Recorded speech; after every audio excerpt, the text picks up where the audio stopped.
Karen broke my speaker system over noise. Then SWAT saluted me on my lawn. You ever try to build a new life after everything you knew was blown to pieces? Literally, I'm Lieutenant Taylor Rhodes, 36, retired from the U.S.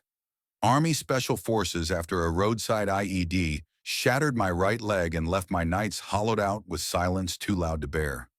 My VA therapist said music might help the nightmares, so I bought some outdoor speakers, wired them up in my yard, and played classical piano in the evenings.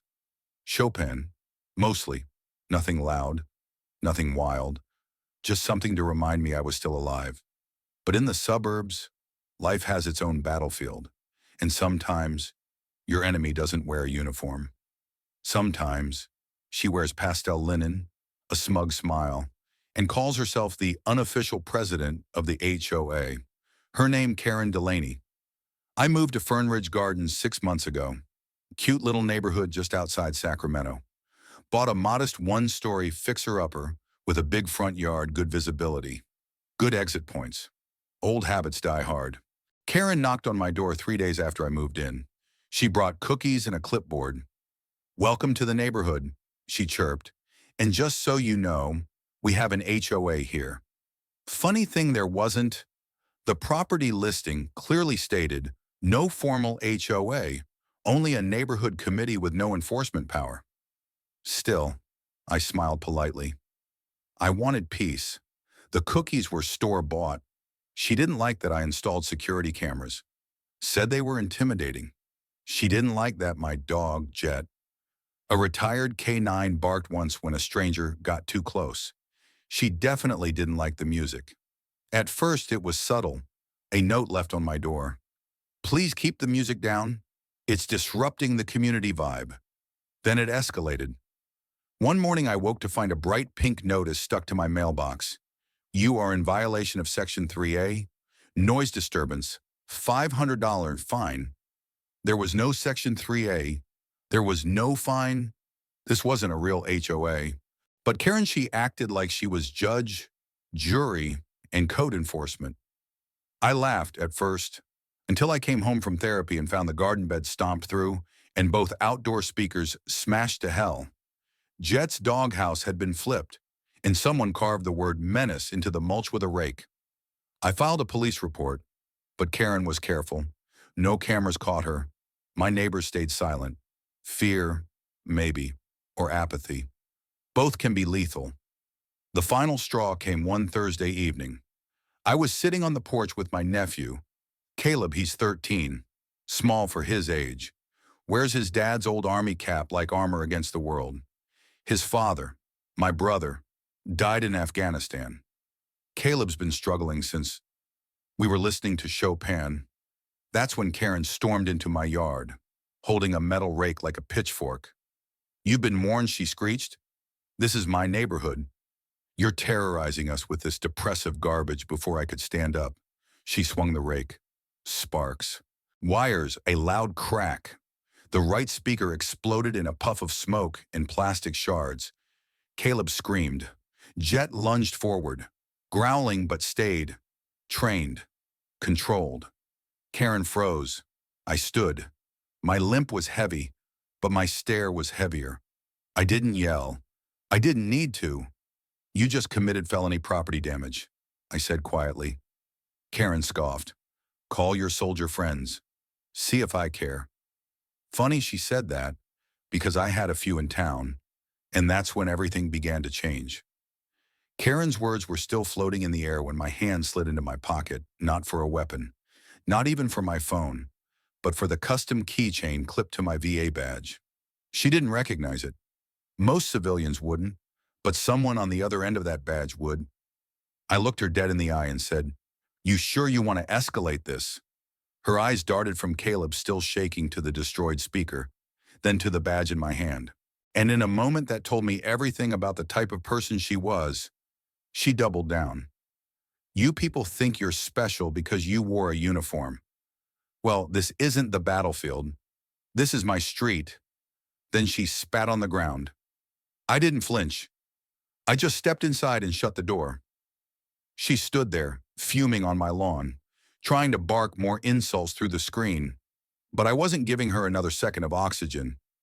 I made a call, not to 911, to Captain Monica Reyes of the Sacramento PD Tactical Division.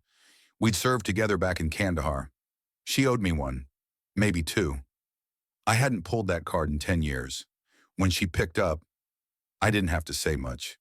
She destroyed federal property, scared my nephew, and thinks she runs a fake HOA.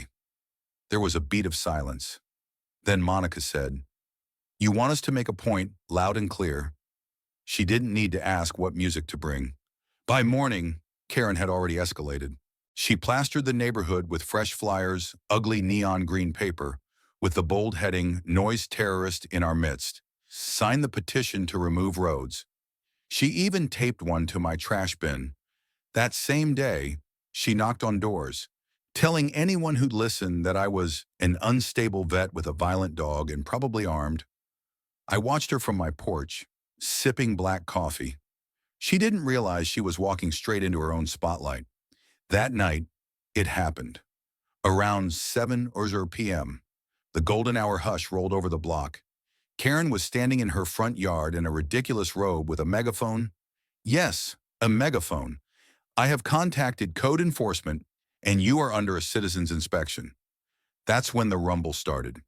6 matte black SUVs crawled up the street, one by one, slow and deliberate. No sirens, no lights, just presence. They stopped 3 in front of my house, 3 diagonally across in front of Karen's. Doors opened in sync. Out stepped Sacramento SWAT, not in full armor, but unmistakably trained, poised and calm. Monica was the last out, sunglasses on, hair tied back. Karen's jaw dropped. She tried to retreat into her house, but Monica stepped forward. "Ma'am," Monica said flatly, "you've made several false reports to local law enforcement. We're here to investigate potential harassment and impersonation of legal authority." Karen sputtered. I'm the acting HOA enforcement officer." "You're not," Monica cut in. "This neighborhood has no registered HOA. You've made up fines, issued fake citations, and defaced private property." Karen turned beet red. "Now," Monica said, pointing to the shattered speaker system still visible from the yard, "you'll answer for destruction of federally subsidized therapy equipment used in a VA-sanctioned recovery program." Karen's eyes bulged. That's not fair." Monica smiled coldly. "Neither is pretending to be a cop." Karen. The neighbors were coming out now, phones in hand, eyes wide. Some even applauded. Karen looked around, realizing for the first time she had no allies. Caleb stepped out behind me, holding his dad's cap tight. One of the SWAT guys saw him, nodded respectfully, and said, "That your boy?" I nodded. He walked over and handed Caleb a SWAT sticker. Karen shrieked, "That's propaganda." Monica turned to her. "Ma'am, if you don't stop yelling, we will detain you for disorderly conduct." Karen backed down, trembling. Then Monica turned to me. "You good I am now," I said. She gave me a quiet nod. And in that surreal, movie-like moment, SWAT respectfully saluted me before heading back to their vehicles. The crowd clapped. Karen just stood there, shrinking smaller and smaller as the SUVs rolled away. But I wasn't done yet, because I'd just found something in her flyer I hadn't noticed before. A name, a fake legal firm she listed as backing her HOA authority. It was time to dig deeper. After the SWAT team pulled out and the crowd dispersed, Karen scrambled back inside her house like a rat diving for cover. But I wasn't celebrating, because this wasn't just about a broken speaker anymore. This was about the kind of quiet poison that seeps into good neighborhoods and turns neighbors into suspects. And I'd just uncovered the trailhead. The flyer Karen had posted wasn't just a rant. It listed a supposed legal representative of her enforcement committee, Lyle K. Prescott, Esky, HOA Legal Services Division, complete with a P.O. box address and a fax number. No website, no office, no bar license number. My fingers itched. I fired up my laptop and ran the name through the California State Bar directory. Nothing. No Lyle Prescott, no HOA Legal Services Division, nothing close, but the P.O. box that hit something. It was registered under a different name, K. Delaney Residential Consulting. Karen had fabricated a legal department for her fake HOA. I wasn't even surprised. What had surprised me was how far she'd taken it. Fake citations, phony documents, falsified complaints sent to the county. I filed a FOIA request and got copies within 2 days. She'd signed them K. Delaney, HOA enforcement lead. It would have been laughable if it weren't so dangerous. If she'd done this to me, how many other neighbors had backed down out of fear? The answer came when a knock hit my door later that week.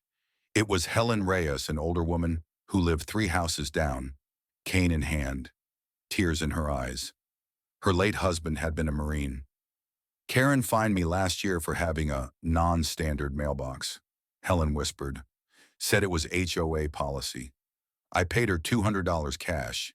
She said if I told anyone, the county would seize my house for non-compliance. My stomach turned. Helen wasn't the only one. Over the next week, 7 other residents came forward, all of them older. All of them intimidated or tricked. Karen had been running a miniature protection racket under the banner of neighborhood order.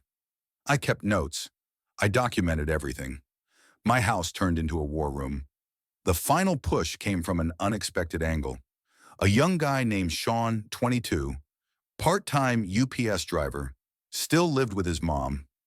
He brought me a video from his doorbell camera, dated 2 months ago. Karen stood in his driveway yelling at his mother, who has dementia, about a lawn gnome violating visual ordinances. Then she took the gnome and left. Stole it.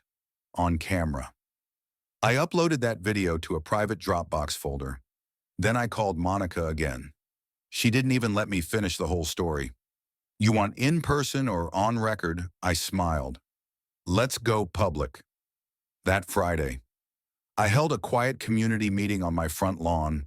No megaphone, no flyers, just honest conversation and printed evidence. Word spread. Nearly 40 people showed.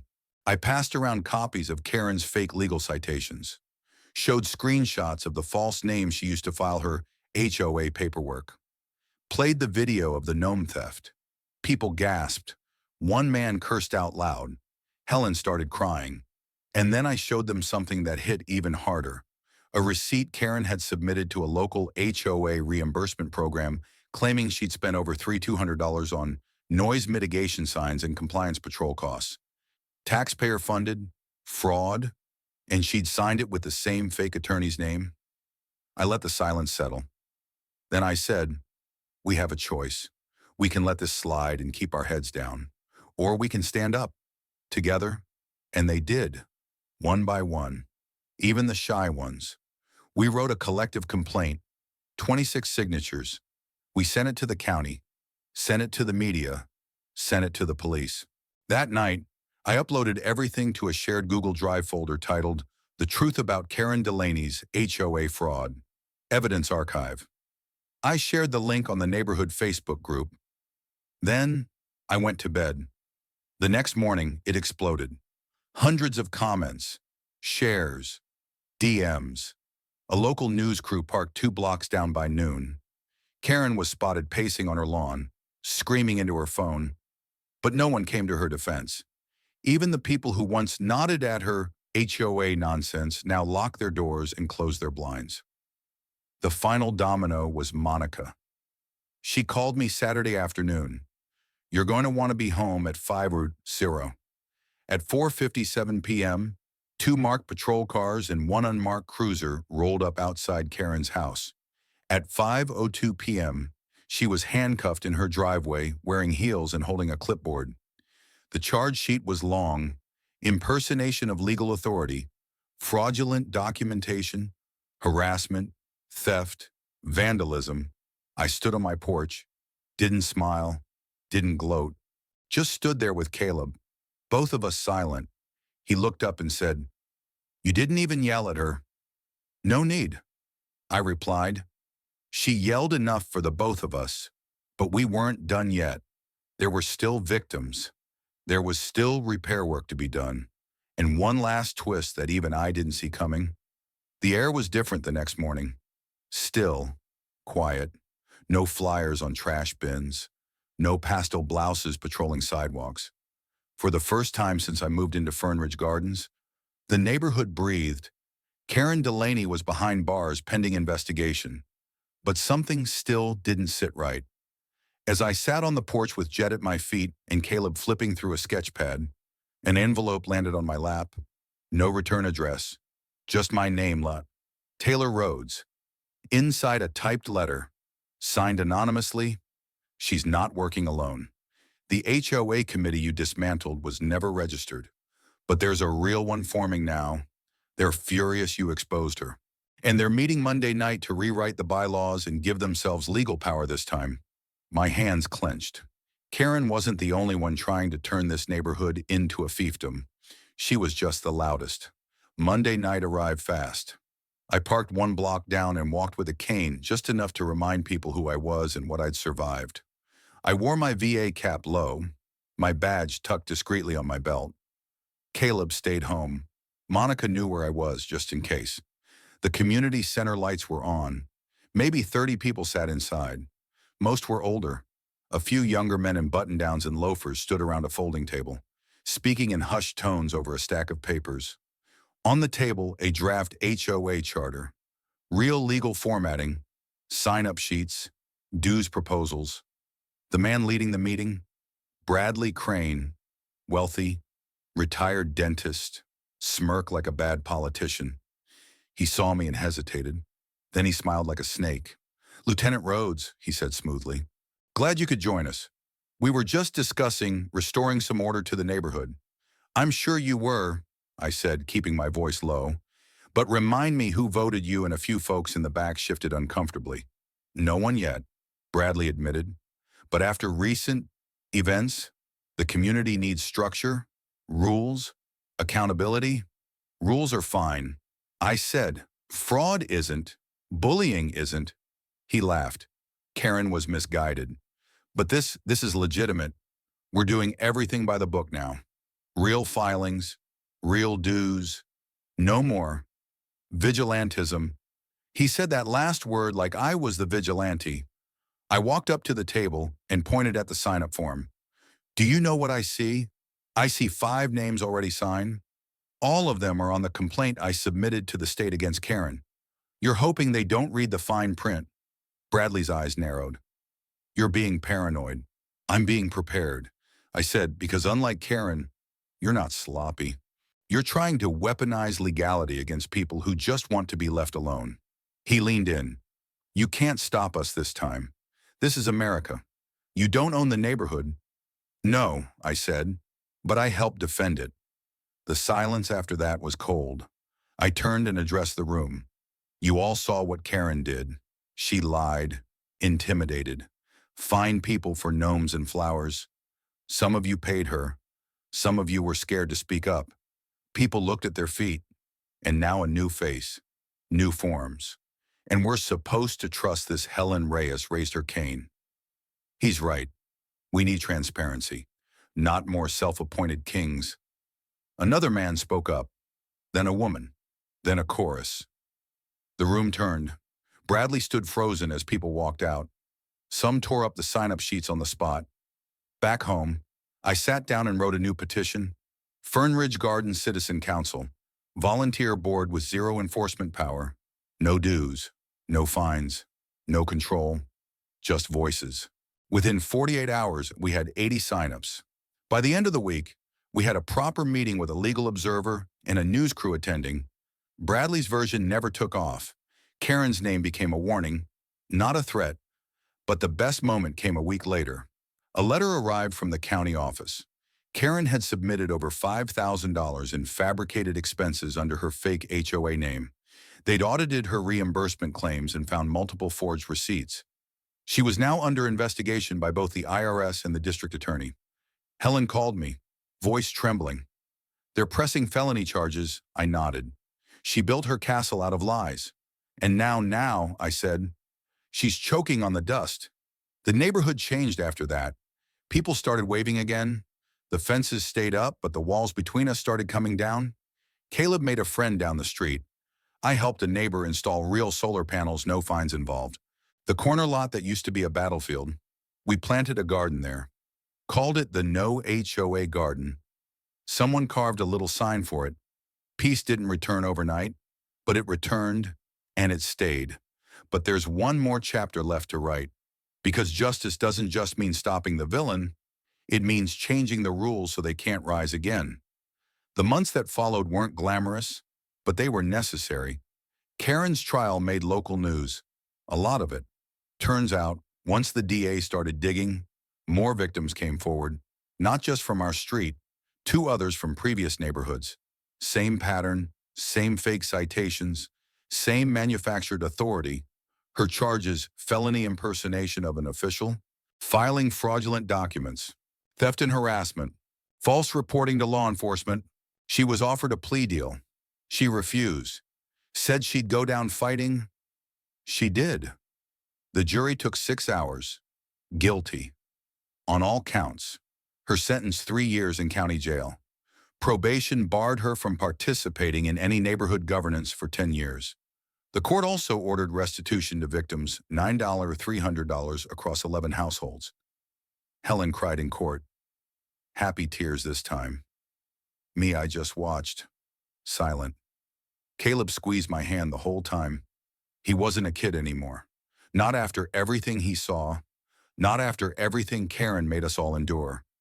With Karen gone and the fake HOA dissolved, Fernridge Gardens began to breathe again.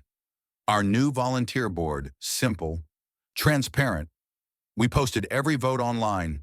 No fines, no power plays, just people helping people. And the garden, it bloomed.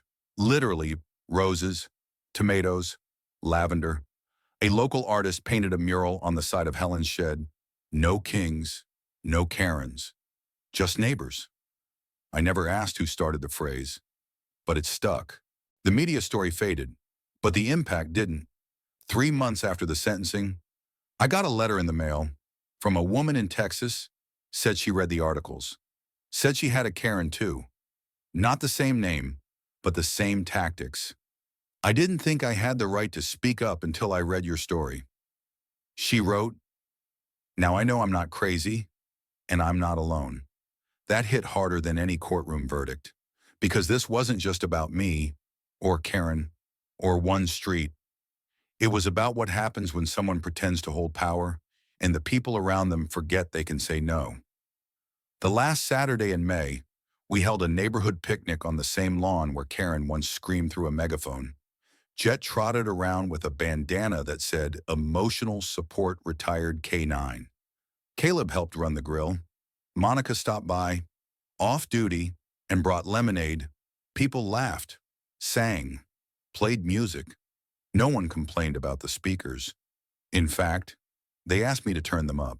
And as the sun set, I stood there, watching the lights flicker through the garden, and I realized something. Karen thought she could find me into silence. But what she really did was wake up a whole community. If you've ever been bullied by someone pretending to have power, speak up. If your neighborhood uses fear to enforce order, ask who benefits. And if you've ever felt alone in the face of abuse, you're not. Tell your story. Share your truth, because silence protects the problem. But your voice, it rebuilds everything.